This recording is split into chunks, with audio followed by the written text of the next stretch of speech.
¿Qué hay detrás de los disturbios en Culiacán? Mientras el gobernador de Sinaloa, Rubén Rocha Moya, viajaba a la Ciudad de México para un encuentro de salud, fuerzas del Ejército y Guardia Nacional se enfrentaban a grupos armados, presuntamente miembros del Cártel de Sinaloa. Entre los rumores difundidos se encuentra que el conflicto tuvo por causa la detención de Iván Archibaldo Guzmán, hijo de Joaquín El Chapo Guzmán, versión que Sedena ha desmentido. El punto es que Sinaloa vive en una mayor intranquilidad de la que ya padecía usualmente, y no hay señales de que las cosas vayan a mejorar. Analistas como Héctor de Mauleón sostienen que el cártel tiene dos facciones a punto de entrar en conflicto. A esta circunstancia hay que sumar que el gobierno de Rocha Moya está coludido con el crimen y que López Obrador sigue empecinado en no combatir de frente al crimen organizado, sino únicamente sobrellevarlo. ¿Qué pasará en la zona de influencia del cártel de Sinaloa en los siguientes días y semanas? Estados Unidos prepara un regalo para López Obrador consistente en alguna declaración explosiva de Ismael El Mayo Zambada. Oye, pues Arturo, a mí me parece que los ecos del culiacanazo, del momento en que Ovidio Guzmán fue detenido y liberado, fueron como repetidos en esta ocasión con este nuevo suceso que se dio en Sinaloa, en el que, bueno, hubo enfrentamientos entre gente del Ejército, Guardia Nacional y civiles armados. Vamos a llamarlos civiles armados. AKA narcos. Sí. O sea, presumiblemente gente del cártel de Sinaloa.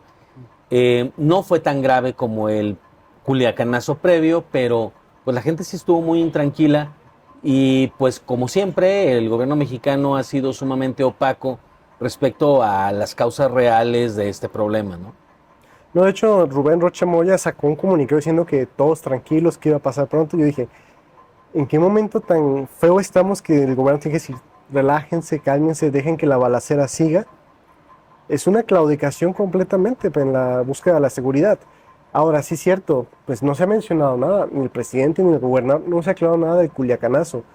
De los primeros ruidos que yo escuché, digo ruido porque me llegó información de todos lados, es que era un operativo del FBI para capturar a Archibaldo Guzmán.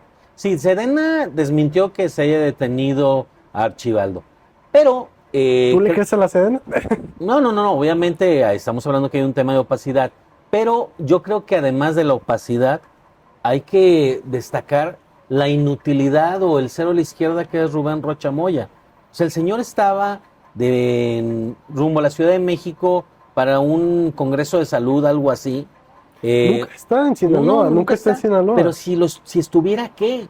O sea, yo creo que después de la exhibida que le dio la Fiscalía General de la República a su equivalente en Sinaloa, respecto al montaje que hicieron, respecto al asesinato de Melesio Cuen, que ya provocó la renuncia de la fiscal de Sinaloa, te queda claro que evidentemente ya se convirtió, como nos lo habíamos preguntado en el episodio anterior, Rubén Rocha Moya se convirtió en un desecho ya, es un problema tóxico para el gobierno de López Obrador. O sea, ¿tú crees que el gobierno de López Obrador, porque bueno, uno pensaría que están en el mismo equipo, ya se quiere deshacer de él de alguna forma? Pues ya le es incómodo, no sé si lo vayan a desechar, pero tú puedes ver que los espaldarazos no son de la misma intensidad, pues el señor demuestra que es un inútil o es inútil para no meterse en problemas, como lo quieras interpretar. El sujeto no es un garante de la seguridad en su estado. Como dijiste, pues bueno, tranquilícense, espérense que pase la balacera. O sea, si eso le agrega su vinculación con el cártel de Sinaloa para la elección, pues es un pegote ahí. Pero acaba de pasar, ¿no? O sea, es literalmente acaban de agarrar al Mayo y acaban de visitar a Andrés Manuel y Claudia, el presidente de México y la vicepresidenta, acaban de visitar Sinaloa, ¿no será eso? Sí, un espaldarazo. Por segunda ¿no? ocasión, pero si tú ves ese espaldarazo, no tiene la intensidad que tuvo el primero. Es un poquito como precisamente a tu pregunta, oye, pues es que se van a deshacer de él. Pues no, pero ya se convirtió en incómodo, porque yo quisiera preguntarme qué hay detrás de esto. Resulta que no fue la detención de Archibaldo. ¿No lo detuvieron? No, según el Sedena no lo detuvieron. ¿Cuál sería la causa? Héctor Bauleón estaba diciendo en medios hace unos días que en realidad lo que está pasando aquí es que dos facciones del cártel van a entrar en conflicto muy fuerte. Entonces, se están preparando. Esta es una prepaz, o había una prepaz hasta este momento. Y bueno, en esa misma lógica y en ese mismo criterio, pues bueno, resulta que, pues bueno, no están las cosas preparadas para que siga la tranquilidad en Sinaloa. Por el contrario. Entonces, más bien ese es un aviso que se va a poner peor la cosa. Que Sinaloa siempre, digamos, de alguna forma, yo que he escuchado sinaloenses dicen que es seguro porque el cártel los cuida. Porque hay una especie de homogeneidad ya todos, ahora sí que alabando al cártel o de alguna forma dependiendo del cártel, y que el cártel es el mismo que ya casi tiene a las policías y brinda seguridad y demás, pero como que por estas facciones que dices puede que esté por terminarse, ¿no? Esta paz narca que está... Sí, no, obviamente había una normalización. Precisamente aquí lo grave es que esto ya se salió de la normalización. Y bueno, eso habla de una inutilidad del gobernador. O sea, primero está acusado de estar involucrado en el tema del secuestro del Mayo. Luego, por otro lado, lo acusan de que en realidad él operó una serie de pasos para que se asesinara a su adversario, Melesio Cuen. No puede garantizar la seguridad del Estado, no está en el Estado. En cualquier momento puede salir una declaración en Estados Unidos de Ismael, el Mayo Zambada, diciendo algo sobre él y va a ser insostenible. Puede salir el presidente como diario a decir que son calumnias o hablar de sus adversarios, las cosas que suele hacer, pero una cosa es que estas opiniones se abiertan o sean trascendidos dentro del escenario nacional, y otra es que en una corte de Estados Unidos algo así se diga y que Estados Unidos lo filtre. O sea, esto va para peor políticamente para Rocha Moya, pero también va para peor en términos de paz y seguridad para Sinaloa. O sea, se va a complicar la cosa. Máxime si la hipótesis de Héctor de Mauleón se concreta. Si verdaderamente estamos ante un enfrentamiento durísimo entre estos personajes, entre las dos facciones del cártel, pues esto va a ponerse muy feo. ¿Te acuerdas cuando agarraron al Mayo? Que muy alegremente dijeron que fue un operativo hecho por uno de los chapitos, por Joaquín. Por Joaquín. Por Joaquín Guzmán López, que pues subió al Mayo, que le dijo que iban a ir subió el Mayo al avión y dijo que lo iba a mandar a otro lado y terminaron en Texas, ¿no? En El Paso. ¿Tú crees esa versión? A ver, mira. O sea, te voy a replantear. ¿Tú crees que no hay un involucramiento del FBI o la DEA en No, yo estoy convencido de que hay un involucramiento del FBI. Lo que yo siempre he sostenido es que no me queda claro si el plan del FBI incluía la voluntad del Mayo. Me queda claro que involucraría la voluntad de Joaquín Guzmán López. O sea, me queda claro que hubo un arreglo del FBI, no sé si de la DEA también, con alguna facción del cártel para decirles, a ver, entréguense, vayan a una corte, hacemos un arreglo y estamos en santa paz. Ok, no nada más era para eso, porque de este Culiacanazo 2.0 que acaba de pasar, hay rumores de que el FBI está involucrado en todo esto. Sí, pero también podría ser simplemente que este arreglo que se dio en cúpula no incluyera al Mayo y la gente del Mayo esté molesta con los hijos del Chapo. Seguramente no lo incluye porque, no sé si estabas enterado, ya no aparece Ovidio Guzmán como preso. Mira, hay un tema bastante curioso. No aparece en donde estaba. Ajá. Eso no significa que haya sido liberado. Pudieron trasladarlo a otra cárcel, puede ser testigo protegido, pueden ser 80,000 cosas. Eso es lo interesante. Yo creo que es lo segundo. O sea, ya que si nos vemos en este ánimo de los chapitos en cooperación con el FBI, y como decir, pues te entrego al Mayo y te entrego a Archibaldo, o a lo mejor Archibaldo también es parte, y pues dejamos a Ovidio como testigo protegido. Es una opción, pero precisamente eso confirmaría que el conflicto que se viene es porque los seguidores o el grupo del Mayo está molesto por esto que hicieron los chapitos y por eso habría un conflicto, un ataque o una guerra entre facciones. Creo que ese es el punto. Digo, lo interesante aquí sería, yo no soy especialista en el tema, pero ¿Qué le habrá ofrecido el FBI? B2, ¿qué le habrá ofrecido el FBI a los chapitos para este tipo de cooperación? ¿O qué amenazas ellos habrán visto para salirse de esta forma? A ver, las amenazas son muy claras. Lo platicamos en el episodio pasado. Estados Unidos está consciente de absolutamente todo lo que sucede en el mercado del crimen organizado en México, en específico del narcotráfico o de los cárteles. Hubo un arreglo en que en su momento el gobierno de Colombia le ofreció o pactaron en su momento los narcos colombianos con el gobierno de Colombia, ¿sí? Que era, nosotros nos entregamos, pasamos un tiempo en cárcel, conservamos nuestro patrimonio y se acabó, ¿sí? Eso es lo que en su momento intentaron. Se salió de control porque, bueno, Estados Unidos no estuvo muy conforme o de alguna manera nadie cumplió con su parte, ¿no? ¿Sí? Pero eso es lo que buscaba Pablo Escobar y el cartel de Cali, ¿no? Y el cartel de Medellín, los dos, ¿sí? Buscaban, sobre todo el cartel de Medellín buscaba esto, ¿no? O sea, es un arreglo que pudieron haber tenido. O sea, de otra manera te vas a quedar en una Supermax en cadena perpetua horriblemente, o puedes ayudarnos a desmontar esto. De hecho, son arreglos que suele hacer el FBI con criminales estadounidenses dentro de Estados Unidos.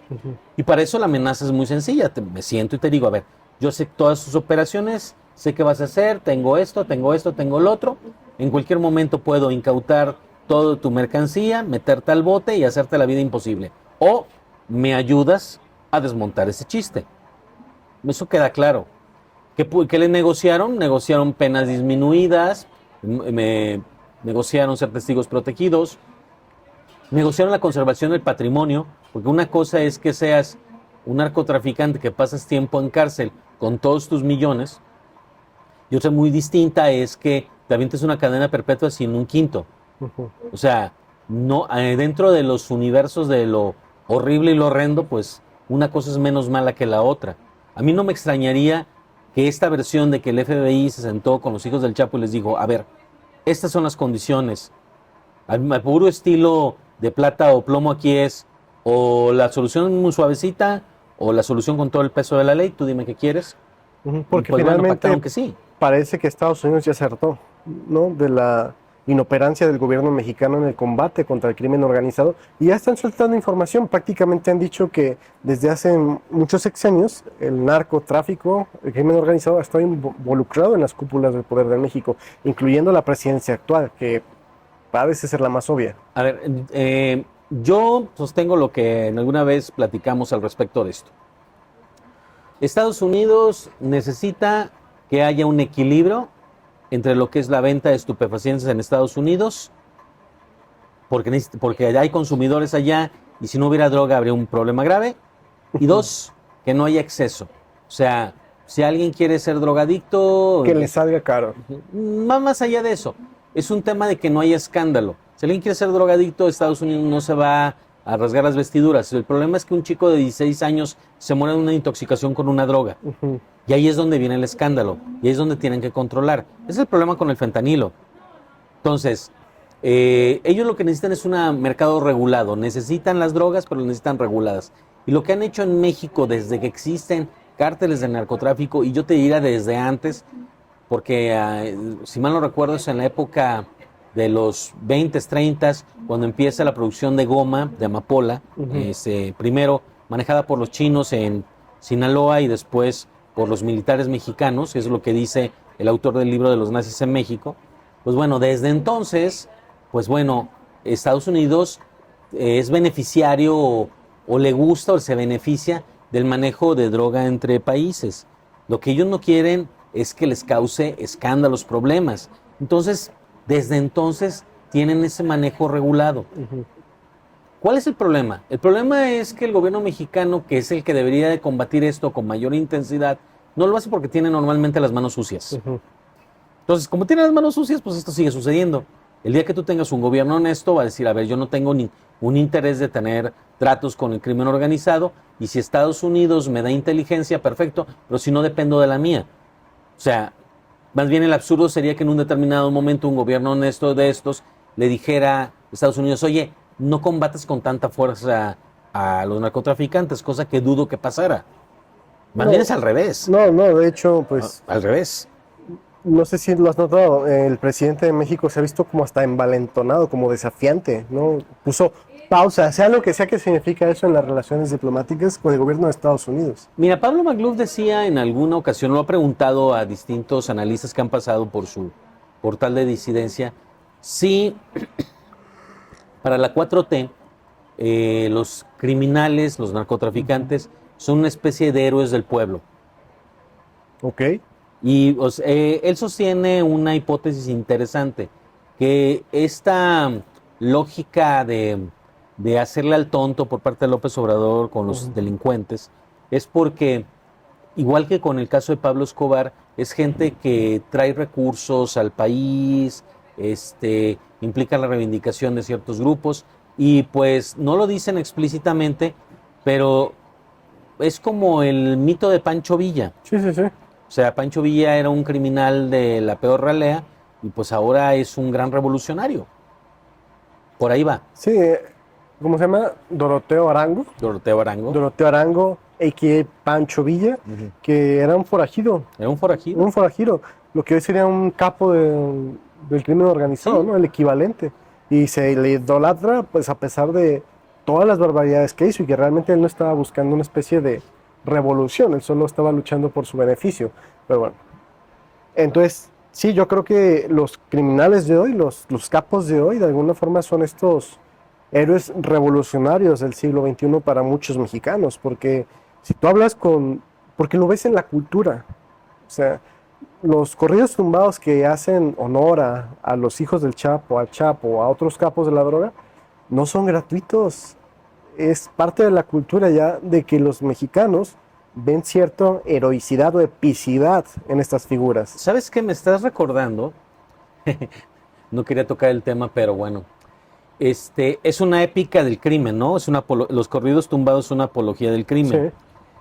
O sea, que estamos de acuerdo en que es indebido que un producto cultural haga una épica o apología de secuestradores y asesinos. Ujú.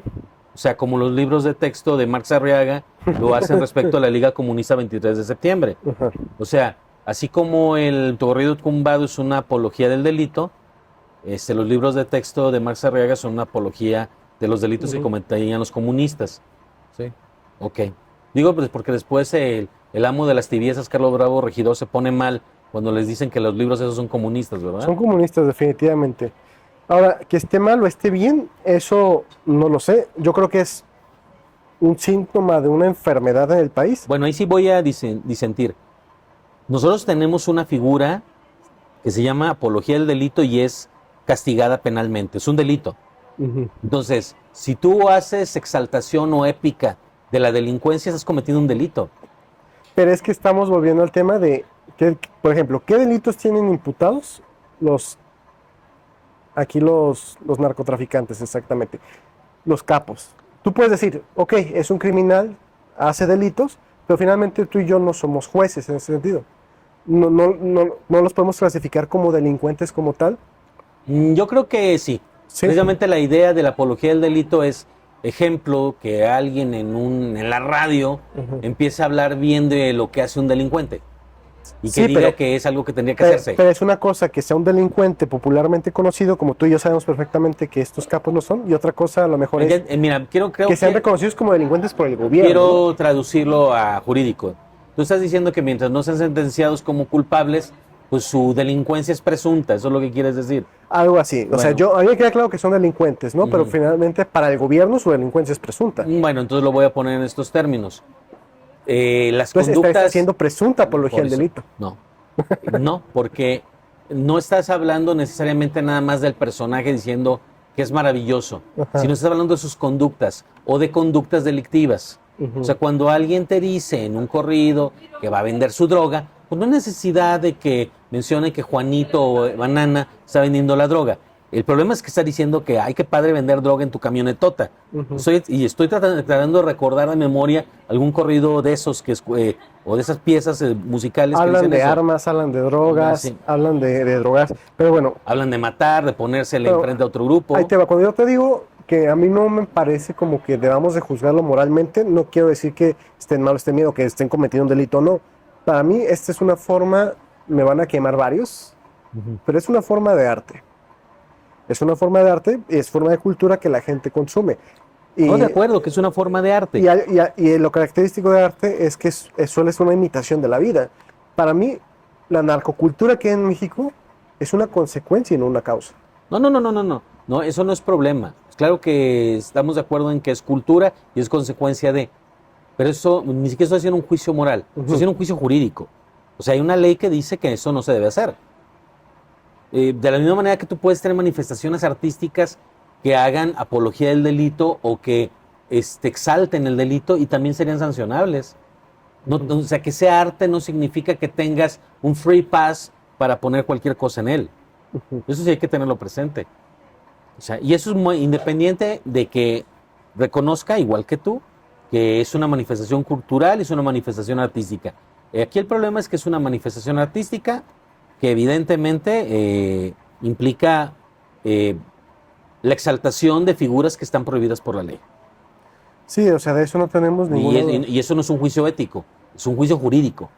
Nada más volvemos al tema, o sea, de que es parte de toda esta narcocultura, esto de los capos que están vistos como una especie de héroes nacionales contemporáneos.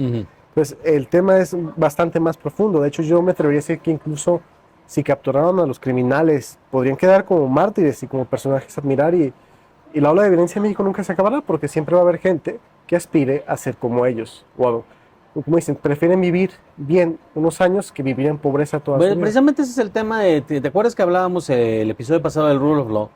Bueno, pues es que en un país donde hay Rule of Law, viene a ser secundario si hay sectores de la población que quieran hacer mártir a un delincuente. Eso no es tema. El tema es que es delincuente. El problema de que no haya Rule of Law en un país es que el hecho de que sean héroes populares de alguna manera disculpa, exonera, no solo socialmente, sino a veces jurídicamente, a los que cometen estos delitos. Y ese es el problema con el presidente.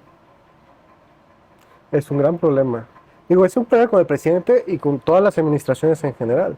Digo, yo no he visto una administración que se encargue de perseguir este tipo de delitos. Vamos a llevarlo al campo de la economía. Es un tema de costo de oportunidad. O sea, a ver cómo lo traduzco sencillamente. Sabemos que el costo de oportunidad es el costo que tiene que tome una determinada comportamiento frente a otro alternativo.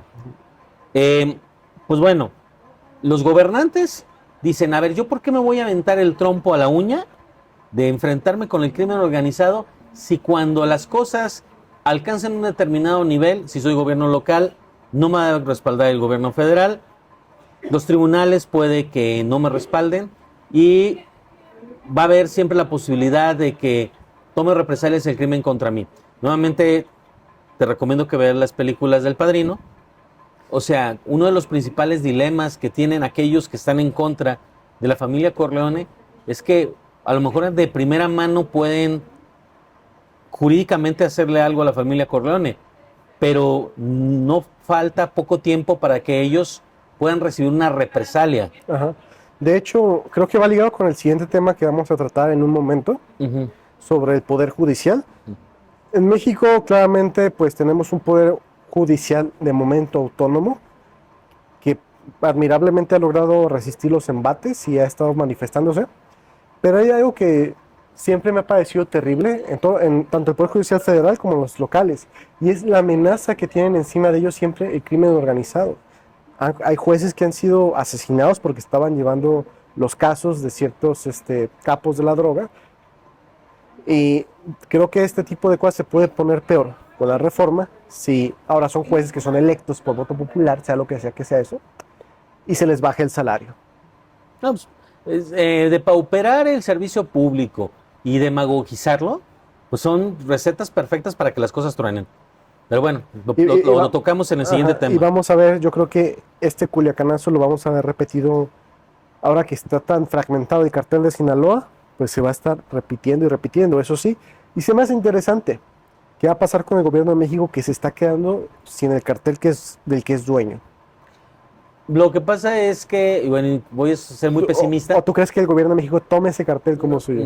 Es que voy a ser muy pesimista. Vamos a suponer que este cártel, por factores externos o propios, perezca o disminuye en influencia.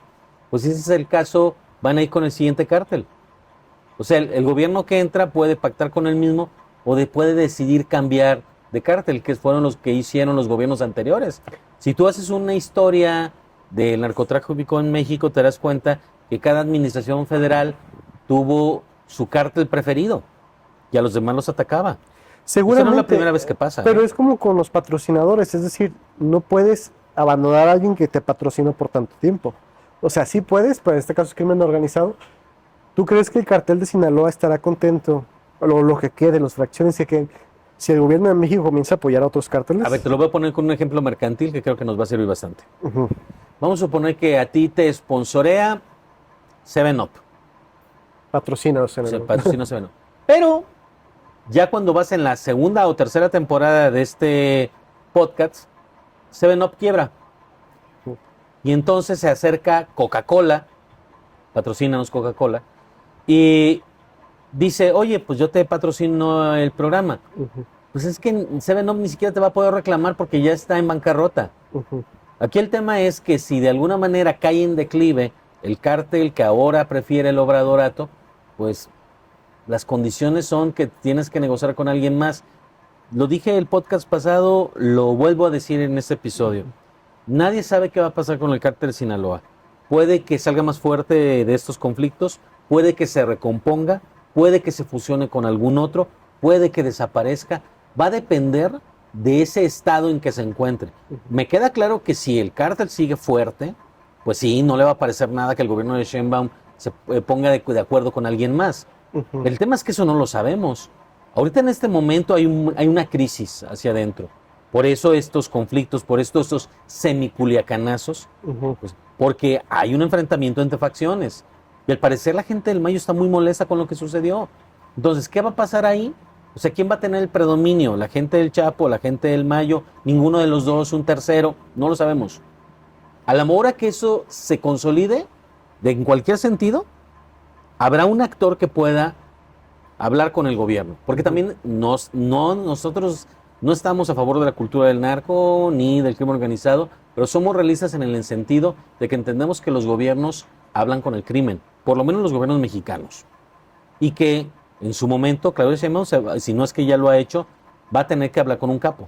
Sí, de hecho lo vimos el podcast pasado, ¿no? Hay lugares donde el gobierno municipal es simbólico Ujú. y realmente es el narco el que está atrás de todo. No, y voy más allá, o sea, más allá de que esos lugares son lunares de estado fallido, como decía Hillary Clinton respecto a México, me queda claro que va a haber una conversación de alto nivel respecto a esto. Ujú.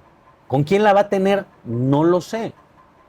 O sea, pero sería un poquito ingenuo creer que ella, si no habla con ninguno de ellos, o sea, no le pega la gana hablar con ninguno de ellos, no se le van a presentar a hablar con ella. O le van a hacer entender que tiene que sentarse a hablar. Van a decir, oye, ¿sabes qué? Si quieres que Noroña siga fumando mota, te vas a sentar a hablar conmigo. No, simplemente empieza a haber muchos disturbios, calentar plazas, hasta el punto en que un emisario le hace llegar, oiga, es que dicen que van a seguir haciendo este relajo mientras usted no se siente a hablar. Ujú. Digo, en el caso de que ella no haya querido, que tengo mis dudas porque hace todo lo que le dice López Obrador. Sí, justamente. Pero ya para terminar este tema te pregunto, ¿tendrá que ver todo esto que está pasando recientemente con el descontento de Estados Unidos? Sí. Me queda claro que la exhibición de México como inútil, la exhibición de Rocha Moya como un cero a la izquierda, tiene que ver con una actitud de Estados Unidos. Es una forma de apretar. ¿Apretar en qué? De apretar a López en general. ¿Qué Pues de tendrá López que ver con hizo- la reforma judicial? Entre otras cosas. López Obrador hizo lo que quiso durante los 4 años del gobierno de Biden porque lo tenía amenazado, chantajeado con el tema de la frontera. Ya no es tema para Biden, es un tema de Kamala Harris. Y pues bueno, Kamala Harris es law and order. Seguramente va a tomar soluciones distintas de las que hubiera tomado Biden.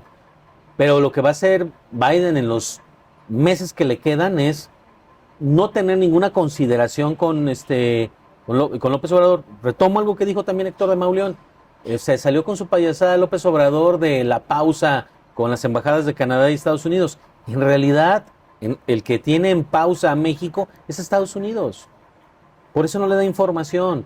Por eso lo tiene en la ignorancia o en la oscuridad respecto de lo que está pasando. ¿Por qué? Porque ellos tienen toda la inteligencia. Ujú. Y bueno, Yo no sé qué tanta inteligencia tenga México sobre lo que pasa con el crimen organizado. Probablemente sí la tengan, pero yo no sé quién la comparte o con quién se Y comparte. seguramente no al nivel que se tenía en gobiernos pasados, ¿no?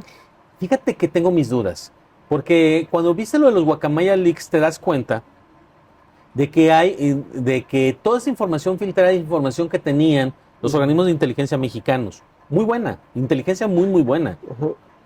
El tema es por qué no se usa. Solo se me ocurren dos sopas. Que no lo saben usar. No. Que no la entregan, esa es la primera. O sea, el que tiene la inteligencia no la entrega. Ok. Sí. Y no la puede entregar por dos razones. Porque el que la tendría que recibir no la quiere recibir, Ujú. ¿sí? O porque no se la quiso entregar. Esa es una. O sea, me queda claro que la inteligencia sí la hay. Yo creo que a lo mejor habría que acotar ahí. Yo creo que los métodos para capturar información de inteligencia la hay. Una cosa es la captura de esa información, las herramientas que tienen para obtenerla, que tienen bastantes y ya lo vimos. Saludos, Pegasus. Y la otra es la gestión de la misma información claro. y el que llegue a las personas que tiene que llegar. Y ahí es donde no hay inteligencia. Es que yo no lo llamaría inteligencia. O sea, a ver, la inteligencia se obtiene la información. Sabemos que la tienen porque vimos los Guacamaya Leaks. El tema no es ese. El tema es por qué no se procesa acá. Y eso no es un tema de inteligencia, es un tema de decisión política. A lo mejor el de inteligencia dice, no se lo voy a entregar. O sea, por ejemplo, tengo inteligencia, que fue de lo que apareció en Guacamaya Leaks, sobre los hijos del presidente. ¿Para qué se la entrego? Se va a molestar porque lo sabemos. Sí.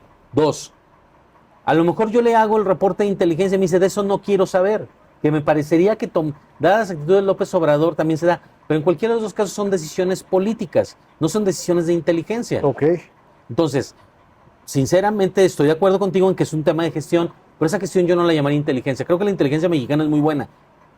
El problema es la gestión política. La gestión política, digo, porque le dan prioridad a otro tipo de cosas de inteligencia, como cuando amenazaron a Alito y las diputadas del PRI, que le iban a sacar las nudes casi en televisión Híjole, nacional. qué vergüenza. Y eso fue eso es inteligencia mexicana, quieras o Sí, no. sí. Y es terrible que se use la inteligencia mexicana Sí. para exponer hacia mujeres y para chantajearlas. El OnlyFans de Laida, ¿verdad?